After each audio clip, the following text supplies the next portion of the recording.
Magandang araw mga kaibigan. Bigyan natin ng reaction, opinion ngayon itong panawagan ni General Browner, post niya na nagbigay ng matinding reaksyon si Mr.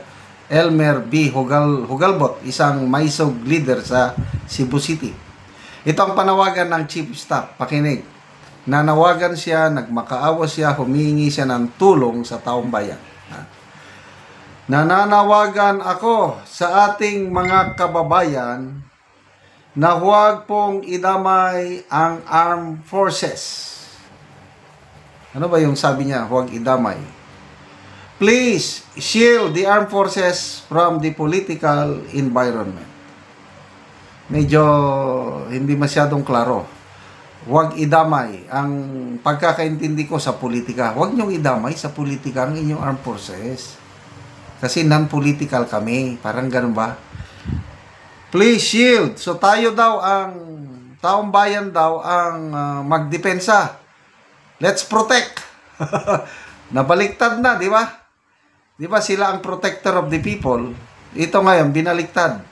The people should protect your armed forces. Should shield from the political environment. Medyo malabo. Okay, ito naman, grabe ang reaksyon ni Mr. Elmer B. Hugalbot. Basahin ko lang ha, medyo mabigat yung mga paratang niya. Sabi niya, okay, let me get this straight. The members of the AAP swore an oath to protect the people. Kaya nga, people's protector sila eh. Now, Browner is asking the people to protect the AFP. Nabaliktad. Totoo nga ang sabi nila sa Bangag Polboronic Republic, lahat ay kahibangan, kababalaghan, at kabaliktaran. Atin ito. Binasa ko ang mga comments. Nako, nakakatindig balahibo. Maraming galit na comments dito kay General Browner. Maganda Zeni. Protect Filipino? Browner, not only BBM kasi sila nagpapasweldo sa iyo in Chende bro. Beth Bautista, tahol na naman. Reynaldo Alcantara, binabasa ko lang mga comments ha, medyo masakit. Brownie, sit down, play dead, roll over.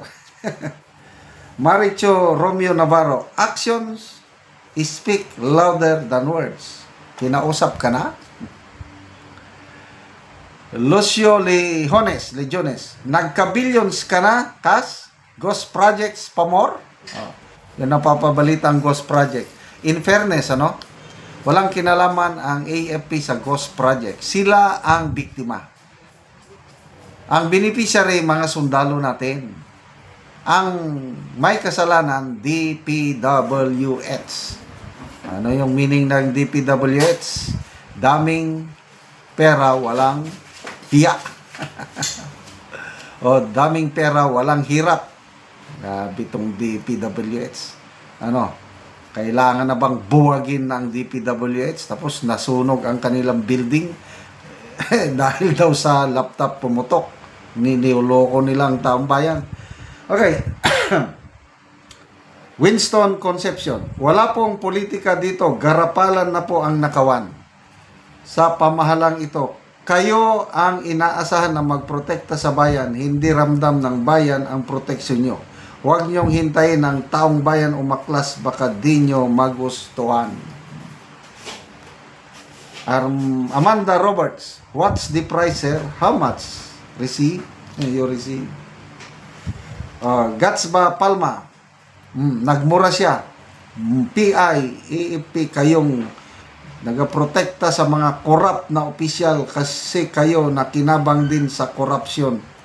Peste mo. Rafael Sanchez, baliktad na din ang utak na ito. Okay, may nabasa ako kanina yung nagpapapicture. Sana ba yun? Kung nakipagpapicture ka daw sa mga, yan Balse,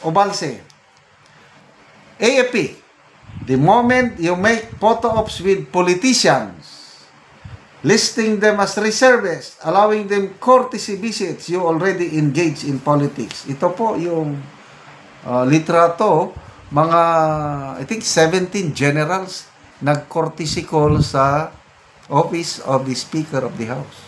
Ito yung sinasabi ng mga netizens na this is politicking. Sila ang may kagagawan. I'm sorry to say, ha? Noong panahon namin, walang nangyaring ganyan na mga AFP generals mag-courtesy call sa mga kongresista or senador. Pwede magpunta kami doon kung may, example, yung kailangan sa batas. Ako, ilang beses akong napunta sa Congress noong active service pa ko. Nag-present kami ng mga sa reservist concerns para i-amend ang law, yung mayroon tayong reservist law, RA 7717. Kalimutan ko na. Nag-present kami sa mga congressman. Yun lang. Kaya lang yung mag-courtesy call ka, wala. Kasi ang Speaker of the House, hindi siya kasama sa, what's this? Sa chain of command. Ngayon lang ito nangyari. Panahon ng Marcos administration, panahon ni General Browner. Kaya hindi mo masisi ang mga tao ngayon nagsabi na kayo ang namumulitika. Yung video, very viral video nung December ba, last year, o kailan ba yun? Nag-uusap si General Browner at saka si Speaker Romualdez. Ang speaker ang mag-a-announce ng increase ng subsistence allowance? No way! It should be the commander-in-chief. O yun. Bakit ang Speaker of the House nakikialam? Yun na, napopolitika na po ang armed forces sa tingin ng taong bayan. Tapos ngayon, manawagan na shield us from political environment. Parang nakakatawa, di ba? I hope na, kasi naabutan ko, pumasok ako 1983, yung professionalism sa armed forces nawala. Pangit ang Philippine Army na naabutan ko kasi yung later years ng Marcos Senior Administration wala na. Pangit na ang pamamala, ang daming abusador na sundalo. Kaya dumami ang rebelde. In fairness naman, pagdating sa disiplina sa sundalo, wala na. Kaya halos hindi kayo makakita ng sundalo na nag-aabuso. Ito lang ngayon, yung mga napupolitika ng mga early years of this administration, di ba, may mga floating generals. Ilang generals ang naplo-float nang dahil lang hindi sumunod sa utos ng powers that be, tinatanggal, nilalagay yung gusto nila. Yan po, napupolitika po ang armed forces. Mabuti ngayon, parang wala nang hinaing tungkol sa napupolitika yung mga promosyon, tumigil na. Okay, salamat mga kaibigan sa inyong pagsubaybay sa ating channel. Nakakatulong kayo ng malaki sa tribong Talandig ng Bukidnon dahil ang income natin sa channel na ito is pantulong po sa tribo. Namimigay tayo ng livelihood assistance sa kanila, nagpapatanim ng saging lakatan at Arabica coffee. Panoorin nyo ang video na ito. Sa saging lakatan ni Manoy Boy, so muna niya ang saging nga namunga na nagiputos niya, oh. So naana po namunga nga iyang pagaputoson ni Manoy Boy. So muna ang una niyang tanom ni Manoy Boy. So kaluoy sa Ginoo, sunod-sunod na gyud ang pagpamunga sa among saging lakatan. Pila na siya Manoy kasipe? 14. 14 kasipe. Oo. So kuan pagaputoson ni Manoy ang iyang saging lakatan.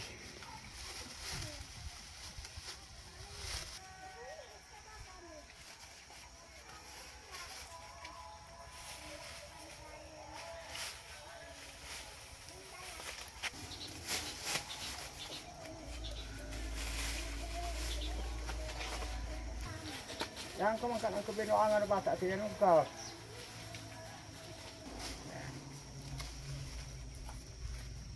Hindi na tayo.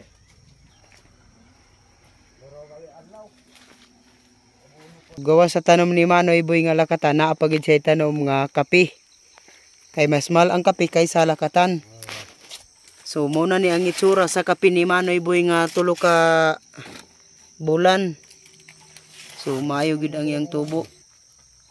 So kape na sad ang among gitanom. So naanay mga sanga-sanga kaluoy sa Ginoo. Ginawidingan ni Manoy. Salamat tuwa sa Ginoo uran. Salamat sa Ginoo gyud nga taas na among kape. Ug salamat po sa nagsuporta sa kape. Nga ug sa nagsuporta sa lakatan kay ug ang among lakatan nagudon na pod. Kaning kape mangudon na pod. Salamat gyud kayo kay makaawat gyud mi sa kalisod. Salamat kayo Manoy. Salamat.